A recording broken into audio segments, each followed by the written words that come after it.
Gun boats पर हमले के गंभीर आरोप लगे हैं। दोनों जहाज फिलहाल सुरक्षित है, लेकिन क्रू मेंबर को कोई नुकसान नहीं। आपको बता दें, घटना के बाद जहाजों को मजबूरी में वापस लौटना पड़ा है। ये देखिए, बहुत बड़ा अपडेट सामने आया है। राजदूत को तलब किया गया है। रणनीतिक जलमार्ग में तनाव से वैश्विक चिंता और बढ़ गई है।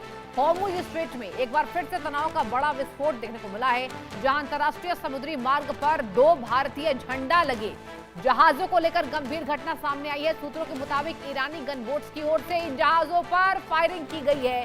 हालांकि राहत की बात यह रही कि किसी भी क्रू मेंबर को चोट नहीं आई है और दोनों जहाज सुरक्षित बताए जा रहे हैं। लेकिन इस हमले के बाद दोनों जहाजों को मजबूरी में वापस लौटना पड़ा। यह घटना उस अहम समुद्री रूट पर हुई है जो वैश्विक तेल व्यापार की जीवन रेखा माना जाता है।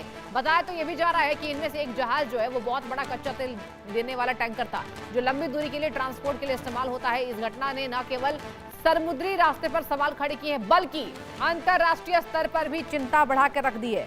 आपको बता दें, ईरानी नौसेना ने हॉर्मुज जल डब्ल्यू मध्य में भारतीय जहाज पर फायरिंग की है। तेहरान की न्यूज एजेंसी का ये बड़ा दावा आपको बता रहे हैं और विदेश मंत्रालय जल्द ही इस पर आधिकारिक बयान जारी कर सकता है। ये पूरा जो घटनाक्रम है ये ऐसे समय पर हुआ है दर्शकों, जब हॉर्मुज स्ट्रेट को लेकर पहले से ही तनाव बना हुआ है।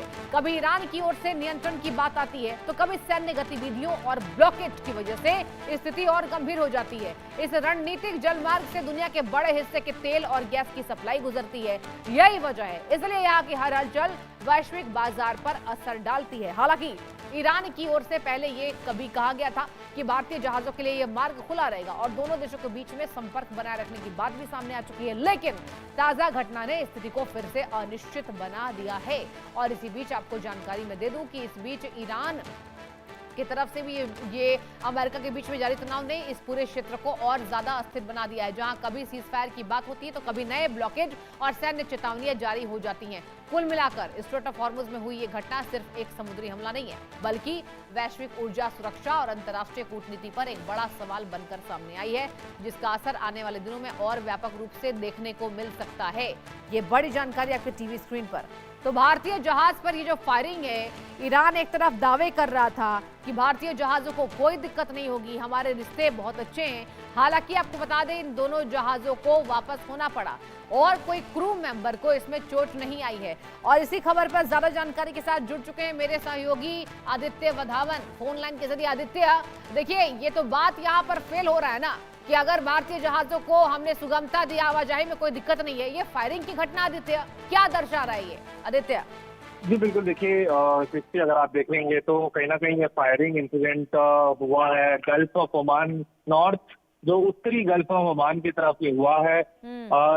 2 जो इंडियन वेसल्स थे उनको जो है कहीं ना कहीं उसमें फायर करा गया इरानियन नेवी द्वारा। तो कहीं ना कहीं अब देखने वाली बात होगी, आज शाम को 6:30 बजे जो है जो ईरान एम्बेसडर टू इंडिया है डॉक्टर मोहम्मद फताली, उनको समन किया गया विदेश मंत्रालय द्वारा।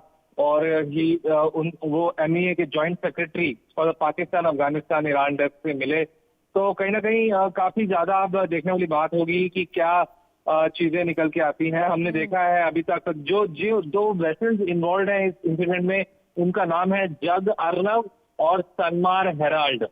ये जो दोनों शिप्स थी, इन पर फायर किया गया ईरानियन नेवी द्वारा। और हम जानते हैं कि अमेरिका द्वारा अभी नेवल ब्लॉकेड कंटिन्यू है स्ट्रेट ऑफ हॉर्मुज। तो ईरान ने ये चीज बोली भी है कि अगर अमेरिका अपना नेवल ब्लॉकेड कंटिन्यू करेगा तो कहीं ना कहीं देखिए, ये तनाव जो है और बढ़ा हुआ नजर आ रहा है। आप नजर बना के रखिएगा। बहुत बहुत धन्यवाद आपका तमाम जानकारी देने के लिए।